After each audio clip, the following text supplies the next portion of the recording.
पुढील कार्यक्रम प्रसारित करणारे आहेत जॉयस्मेर मिनिस्ट्रीचे मित्र आणि भागीदार.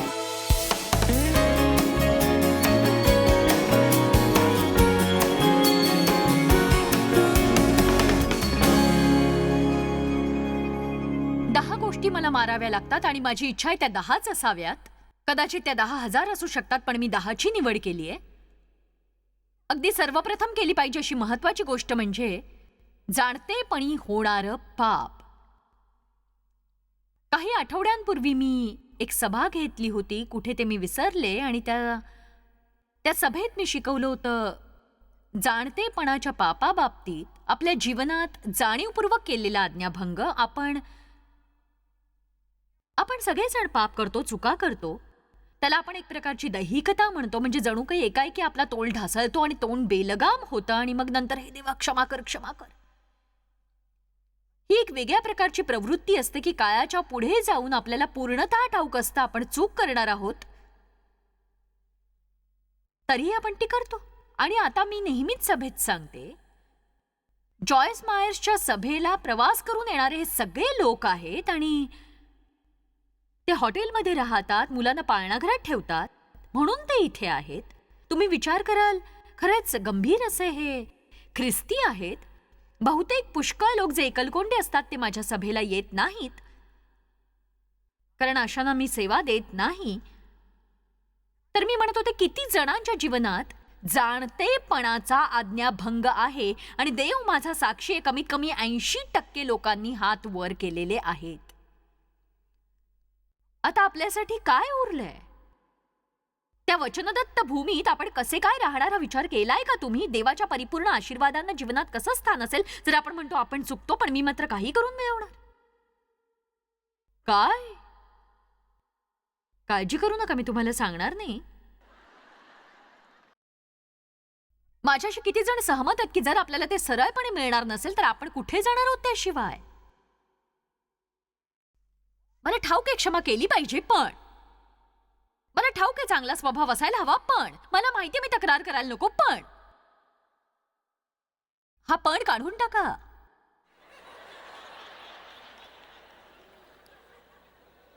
सगळ्यात प्रथम काय करा, जाणीवपूर्वकपणे केले जाणारे पाप ओळखा आणि या बाळाला क्रॉसवर चढवा.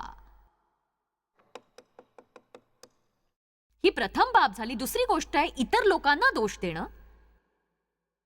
बघा, आपल्या कृत्यांची जबाबदारी आपण घेतल्याशिवाय आपण कुठेही जाऊ शकत नाही. माझा तो लवकर सुटतो कारण लहानपणी माझ्याशी गैरवर्तन केलं होतं. माझी चिडचिड झाली, पण माझा दिवस खूप वाईट गेला आज. मी असं वागायला नको होतं, पण येताना खूप ट्रॅफिक लागलं मला. दोष दोष दोष त्याची सुरुवात बागेमध्ये झाली आणि ती अजूनही संपलेली नाही. प्रत्येक बाबतीत दुसऱ्यांना दोष देणं हे आपल्या बाबतीत घडत असतं. माझी चूक नाहीये, माझी चूक नाहीये, माझी चूक नाहीये, ही तुझीच चूक आहे. दोष देण्यासंबंधी किती जणांना माहितीये? किती जणांना जाणीव होते की ज्या क्षणी आपल्याकडून चूक होते दैहिकतेमध्ये काहीतरी घडतं आणि तुम्हाला लगेच असं वाटतं की सभोवताली कुणाला तरी दोष देता यावा असं. म्हणजे जर मी कारच्या चाव्या हरवल्या तर ती मुलांची चूक असते कारण सगळ्या घरात गोंधळ करणारे तेच असतात. पण जेव्हा आणलेल्या असतात तेव्हा त्या योग्य जागी ठेवलेल्या नसतात. हे कारण नसतं, ती त्यांची चूक आहे, त्यांनी गोंधळ केलेला असतो.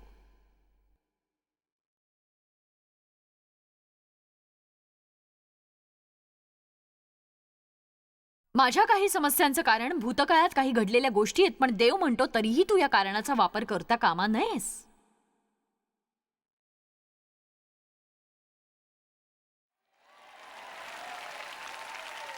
कुणाला असं वाटतं का की आपण या सगळ्याची कबुली द्यावी आज? सांगा मला. माझ्या वागण्याची जबाबदारी मीच घ्यायला हवी. मी आनंदी नव्हते याचा दोष देवला देणं मी थांबवायला हवं. हॅलो, मी म्हटलं मी आनंदी नव्हते याचा दोष मी देवला देता कामा नये. कधीतरी तू जर मला एखादी भेट आणलीस ना तर मी खरंच खुश होईन. तू मला कधी गजरा आणत नाहीस, तू असं केलंस तर मी खुश होईन. जर तू football, baseball, basketball, golf, hockey, tennis नाही खेळलास तर, सॉकर, कुस्ती, बॉक्सिंग पाहिलं नाहीस, तर मी आनंदी होईन. जर तू जर तू जर तू जर तू जर तू तरच मग मी खरी ख्रिस्ती होईन.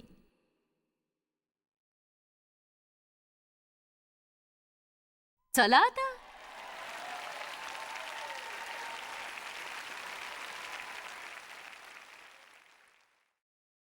त्यानंतर दोषांना क्रॉसवर देण्यासाठी देवाने माझा ताबा घेतला, कारण देत देत सुरुवात झाली.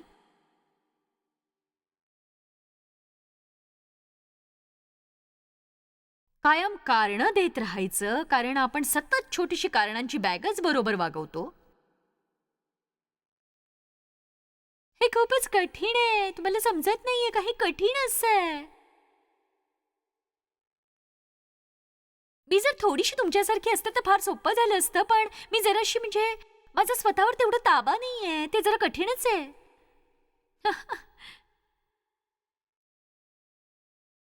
मला चांगलं करायचं होतं, पण हे खूप कठीण आहे. रोमकरास 2:1 मध्ये बायबल सांगतं, दोष लावणारा तो कुणीही असलास तरी स्वतः तुला सबब नाही, कारण ज्यात तू दुसऱ्याला दोष लावतोस त्यात तू स्वतःला दोषी ठरवतोस, कारण दोषी ठरवणारा तूही त्याच गोष्टी करीतोस. सबबी सांगणं थांबवा. जर तुम्हाला हवं असेल तर मित्रांना सांगा, मूर्खासारख्या सबबी जर मी सांगितल्या तर मला तसं दाखवून दे. आणि नंतर जेव्हा ते तसं करतील तेव्हा त्यांच्यावर चिडू नका. स्वतःची कीव करणं हे माझ्यासाठी कठीण होतं. अरे बाप रे.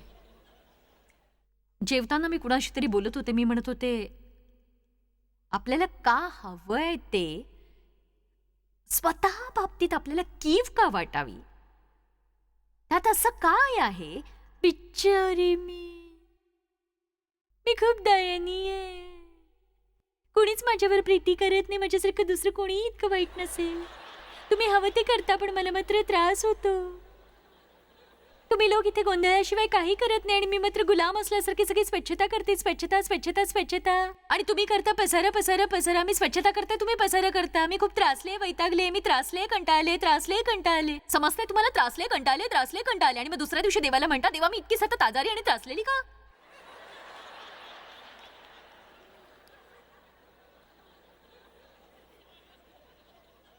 स्वतःची कीव करायची. आणि जेव्हा देव स्वतःच्या कीव करण्याबाबतीत माझ्यात कार्य करत होता, मी ठरवलं या स्वतःच्या दयनीयतेला क्रॉसवर देण्याऐवजी हे करण्यापूर्वी माझ्यामधल्या दुसऱ्या काही गोष्टी ज्या आधी काढून टाकायला हव्यात. आणि म्हणून मग मी ते सगळे प्रकार काढले आणि सोबत घेतले. किती जणांना समजलं? केवळ त्या तिथे टांगल्याने असं समजू नका तुम्ही त्या परत घेऊ शकणार नाही. म्हणून मग मी त्या वागवते. स्वतःची कीव करणं, दोष दाखवणं, माझ्यातल्या सबबी सांगणं आणि या सगळ्या गोष्टी सतत सतत मी माझ्या बरोबर वागवते वारंवार. माझं काय चुकतंय तेच मला कळत नाही. मी अशी आजारी, थकलेली, या सगळ्याला कंटाळले. आणि मग देव माझ्यात कार्य करतो, अजून कार्य करतो, अजून कार्य करतो, कार्य करतच राहतो. आणि मी म्हणजे जणू आता मी कारण देणार नाही, कुणालाही दोष देणार नाही, स्वतःची कीव करणार नाही. पण माझं काय? काहीच उरलं नाही. मी कुणालाच दोष देऊ शकणार नाही, मी सबबी सांगू शकणार नाही, स्वतः बाबतीत दयनीय वाटून घेणार नाही. हे किती आत्मिक आहे.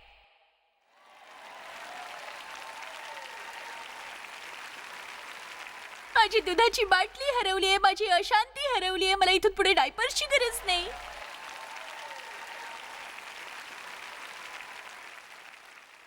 मी पापाहून पुढे पवित्र जीवन जगतीये.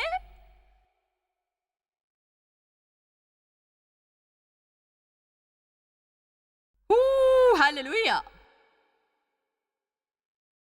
स्वतःचीच दया करणं म्हणजे सगळ्यात मोठ्या ऊर्जेचा नाश करण्यासारखं आहे. आणि या जगामध्ये ती काहीही चांगलं करत नाही, अगदी काहीही चांगलं करू शकत नाही. म्हणजे मला म्हणायचं की कुणाला परवा आहे तुमच्याशिवाय? बघा, देवावर त्याचा काही परिणाम होत नाही. ते म्हणजे असं असतं की तुमचं झालं की मला कळवा.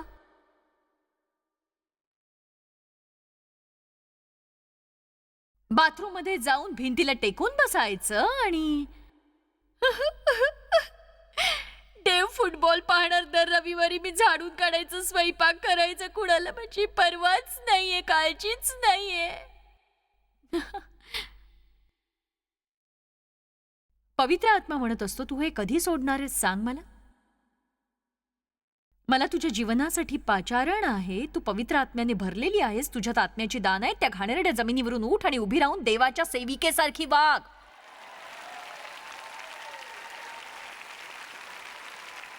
आमेन.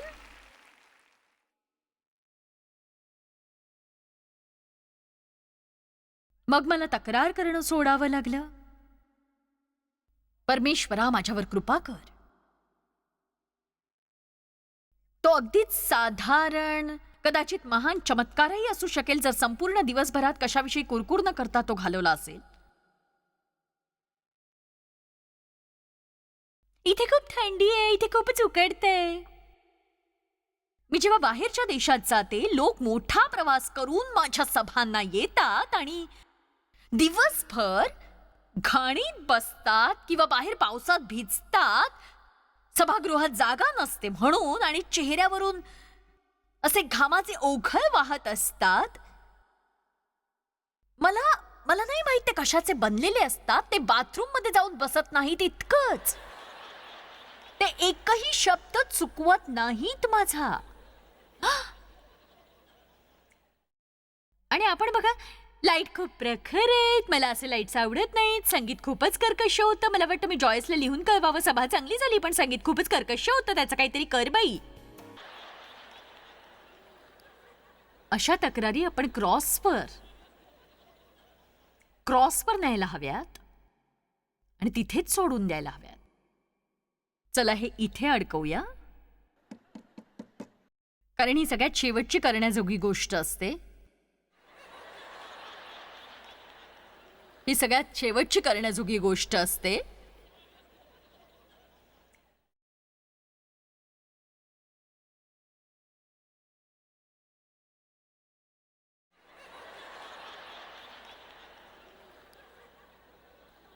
आणि मग मला हे दिसतं आणि मी ते माझ्या बरोबर घेते पुन्हा टाकते.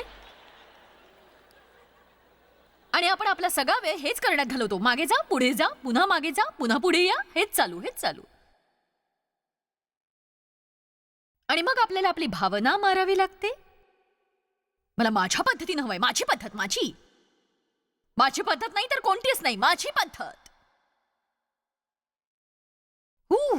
मला शिकायला हवं स्वतःला आणि परिस्थितीला देवाच्या स्वाधीन करणं. आणि मला जरी माझा मार्ग मिळाला नाही तरी आनंदी राहणं मला शिकायलाच हवं. मी शिकतेय. ज्या प्रत्येक वेळी आपण म्हणतो मी शिकते किंवा मी शिकले, याचा अर्थ सांगू, वेदना. हॅलो. ठाऊक नाही पौल त्याच्याकडे कसं बघत होता. असं म्हणता ना की दैन्यावस्थेत राहणे व संपन्नतेतही राहणे. मला समजते हर एक प्रसंगी मी सारखाच असतो. संपन्न असणे आणि विपन्न असणे याचे रहस्य मला शिकवण्यात आले. मला नाही माहित असं म्हणण्यासाठी पौलाला किती काळ लागला असेल. पौल जेव्हा गलतीकरासमध्ये म्हणतो आणि यापुढे मी जगतो असे नाही तर ख्रिस्त माझ्या ठाई जगतो आणि आता देहामध्ये जे माझे जीवित आहे ते देवाच्या पुत्रावरील विश्वासाच्या योगाने आहे, हे तो परिवर्तनानंतर 20 वर्षांनी म्हणतो. दमास्कसच्या रस्त्यानंतर लगेचच तो हे म्हणत नाही. नवीन जन्म झाल्यानंतर एका आठवड्यानंतर लगेचच तो हे म्हणत नाही की मी संतुष्ट आहे. नाही, आपण जे करतो आणि इतर जण जे करतात तीच दैहिक कर्मे तोही करत होता. आणि बघा, तुम्ही स्वतःमध्ये नसता. जर ते कठीण असेल किंवा तुम्हाला सोडायचं असेल किंवा पळून जायचं असेल तर माझा प्रश्न असा आहे, हे सगळं घडल्यावर त्यामध्ये तुमचा वैयक्तिक परिणाम किती होता? हे फक्त एखाद्या पिवळ्या पाकिटात सामावलं जाणार आहे का की तुम्ही ते सोडून जाणार आहात? हजारो आत्मिक अशा मुलांना ज्यांना तुमच्या केवळ उपस्थितीमुळे स्पर्श झालाय. केवळ मला वाटतं कधी कधी बोलण्यापेक्षा कृती करणं हे जास्त महत्वाचं असतं. हो, जर तुम्हाला बोलणं कठीण वाटतं तर कृती करणं खरंच कठीण असेल. कामावर जर सगळे तक्रार करत असतील आणि तुम्ही तक्रार करणं नाकारता स्वत्वाचा नाकार करत असाल तर काय होईल सांगा मला. एखादी चूक झाली तुमच्याकडून कामावर तर दोष देण्याऐवजी सबबी सांगण्याऐवजी जर तुम्ही म्हणालात एक सांगू ती माझी चूक आहे मला क्षमा करा. वा, आता मी जबाबदारी घेतलेली आहे. हे शस्त्र निकामी करणारे शब्द आहेत. हो, सैतानाला त्याच्याच मार्गात थोपवून धरा. हो, माझी चूक होती मला क्षमा करा. तर नरक बावचळून जाईल की आता आपण काय करायचं. कोणी जबाबदारी घेणार का. देवाची योजना काय.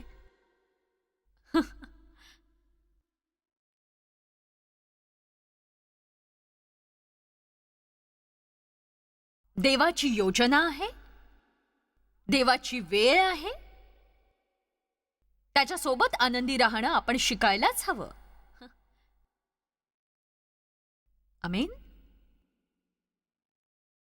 तुम्हाला वाटतं का की माझ्या जीवनात काही घडत नसेल. आत्ताही माझ्या जीवनात खूप गोंधळ चालू आहे. तुम्हाला जर मी तो सांगितला तुम्ही विचार कराल कशी काय तू इथे संदेश देतेस, इतरांना सांगू शकतेस. तुम्हाला सांगू प्रामाणिकपणे मी त्या बाबतीत काहीच करू शकत नाही. ती माझी समस्या नाही आणि जर देवाला ती सोडवायची असेल मला वाटतं मी तशीच ठेवून आनंदी राहायला हवं. आपण आपल्या परिस्थितीला आपल्यावर हावी होऊ देता कामा नये. आपण इतरांसारखं करू नये किंवा इतरांप्रमाणे नियंत्रित होऊ नये.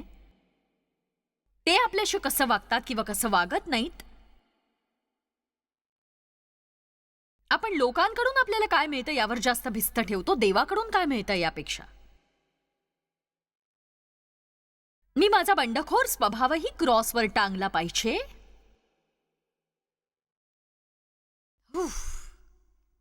चांगुलपणासाठी बंडखोरपणा मला वाटलं एकच गोष्ट मला संपवून टाकेल.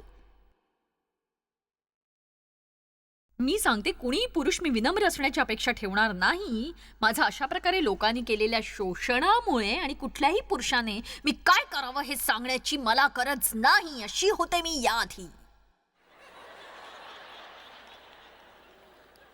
आणि मग देव म्हणाला की ओ हो,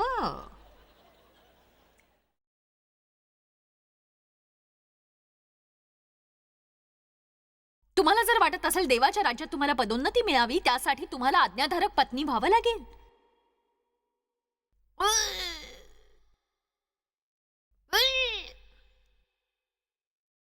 जगातील अधिकाऱ्यांसमोर विनम्र होणं तुम्ही शिकला नसाल तर तुम्ही कधीही देवासमोर विनम्र होणार नाही. तुम्हाला अधिक आनंदी व्हावं लागेल. याचा अर्थ कामावर जेव्हा तुमचा अधिकारी तुम्हाला एखादी गोष्ट करायला सांगतो जी तुम्हाला पटत नाही तोंडाला कुलूप लावून करा. जिथे जबाबदारी नाही तिथे मतप्रदर्शन करू नका. ठीक आहे, छान चाललंय, धन्यवाद. तर हा मोठा धक्का असेल. त्यांना वाटतं त्यांना सगळं ठाऊक आहे. तुमच्या गळ्यात असलेला मोठा चांदीचा क्रॉस आणि जाडजूड बायबल घेऊन तुम्ही कामावर गेलात. तुमच्या बॉसला हादरा बसेल, धक्का बसेल. त्याच्यासाठी तो हादरा असेल. हादरा हादरा हादरा धक्का धक्का धक्का धक्का धक्का. जरा मागे जाऊन थोडी उजळणी करूया. आपण बघूया स्वतःची कीव करणं, सबबी सांगणं. जर आपण काळजी करत नसू तर आपण हे सगळं घरी घेऊन जाणार आहोत.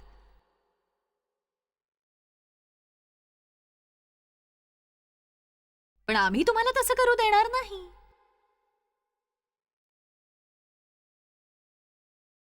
बघा आपण वाढतोय. आपण सन्मानालाही नकार द्यायला हवा. मी हे सरळपणे सांगू शकते का, जर तुम्ही पवित्र बनणार असाल तुमचा छळ होणार आहे. मी जेव्हा सेवा कार्य सुरू केलं मला चर्च सोडायला सांगितलं गेलं. चर्चमधून मला काढण्यात आलं. त्यांना मी नको होते. त्यांना वाटलं मी फारच खट्ट आहे. ठीक आहे. हा हा, कोण हसताय आता?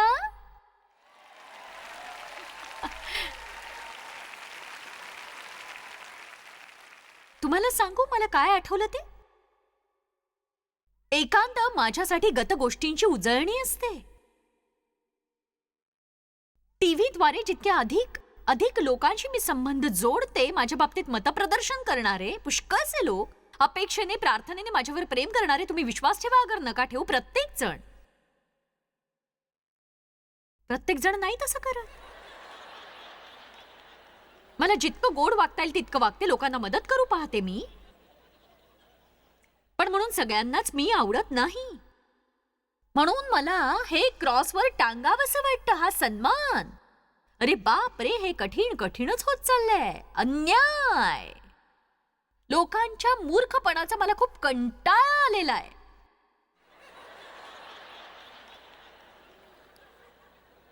लोक किती वेडे असतात यावर लक्ष द्या. ते काहीतरी विचित्र गोष्टी करतात, अन्याय्य गोष्टी करतात आणि आतून ओरडावंसं वाटतं की हे योग्य नाहीये, नाहीये योग्य. देवा, तू काहीतरी का करत नाहीस? बायबल सांगतं, शेवटी जे सौम्य ते पृथ्वीचे वतन भोगतील. वाईट वागणाऱ्यांची चिंता करू नका, जे दुष्टपणातच आपली प्रगती करतात, कारण शेवटी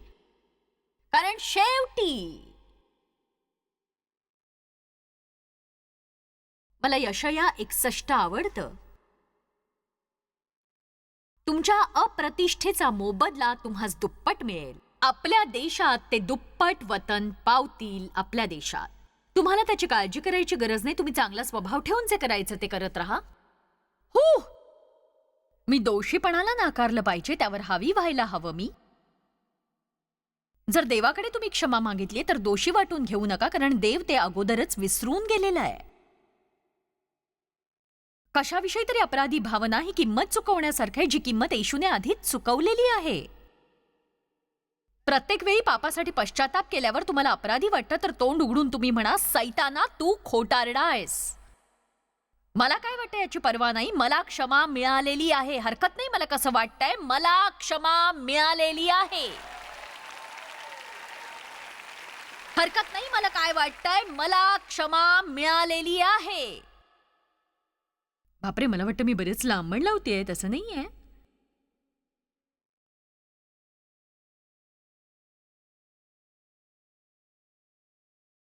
काळजी करू नका, वेळ संपतच आलीये. अजूनही आपण आपलं तोंड बंद करण्याविषयीच बोलतोय, खरं ना? बायबल सांगतं, जर तुम्हाला आनंदी व्हायचंय, तुमच्या तोंडाबाबतीत काहीतरी करायलाच हवं. जिभेमध्ये जीवन आणि मरण आहे. पण मी सांगते, मी 25 वेळा हे क्रॉसवर टांगते आणि तरी परत तिकडेच ओढली जाते सतत. म्हणून तुम्ही माझ्यासाठी प्रार्थना करा, एवढंच मी सांगू शकेन. एक सांगू, जिथे मी असायला हवे तिथे नसले तरी देवाचे आभार, मी जिथे होते तिथेही नाही. आता शेवटची खूप महत्वाची गोष्ट, कारण खरी सुरुवात इथूनच होते सगळ्या उर्वरित गोष्टींची सुरुवात इथूनच होते. आणि हीच समस्या खरं तर पहिल्यांदा घ्यायला हवी होती क्रॉसवर, पण दुःखाने सांगते ती शेवटीच असते.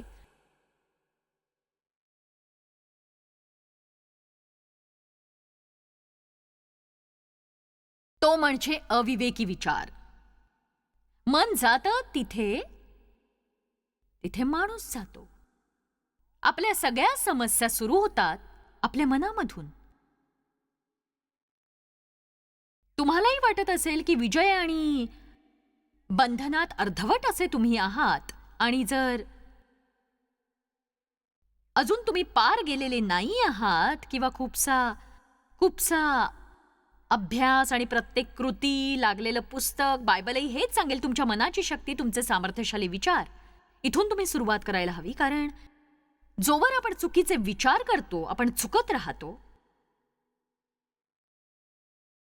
देववचनाद्वारे मनाचं नवीकरण करा आणि महान आयुष्य उपभोगा. चला लोकांनो, ही वेळ प्रौढ होण्याची. किती जणांना वाटतं तुम्ही प्रौढ होऊ शकता, देवाच्या प्रतिमेप्रमाणे बनू शकता तुम्ही?